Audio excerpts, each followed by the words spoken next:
உலகிலேயே உயரமான விமானப்படை தளத்தை இந்தியா அமைத்து சாதனை படைத்துள்ளது. லடாக்கின் கிழக்கு பகுதியில் நியோமா விமானப்படை தளம் இந்திய இராணுவத்தால் அமைக்கப்பட்டுள்ளது. இந்த விமான தளத்தின் உயரம் 13,700 அடி ஆகும்.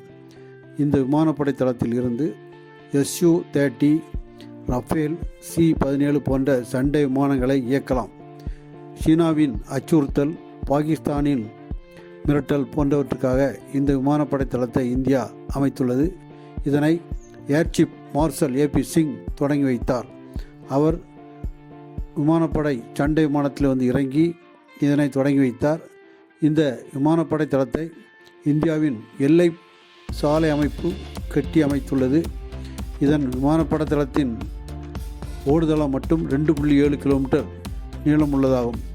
இதுபோன்ற உயரமான இடத்தில், அதுவும் -40 டிகிரி சென்டிகிரேட் பனி பெய்யும் இடத்தில் விமானப்படை தளம் அமைந்திருப்பது முக்கியத்துவம் வாய்ந்தது.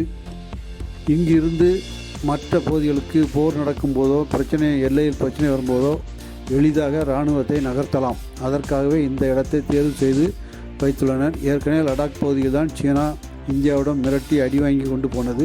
இப்போது அந்த அவர்கள் ஆக்கிரமித்த பகுதியை விட்டு ஓரளவு வாபஸ் பெற்றுவிட்டார்கள். இந்த நிலையில்தான் இந்தியா தனது இராணுவ வலிமையை பறைசாற்றும் வகையில் இதனை அங்கு அமைத்துள்ளார்கள்.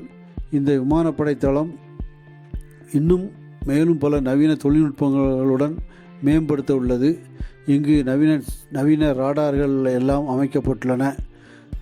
இந்த விமானப்படை தளத்தை அமைத்ததன் மூலம் இந்திய இராணுவம் உலகின் முக்கிய சக்தியாக உயர்ந்துள்ளது.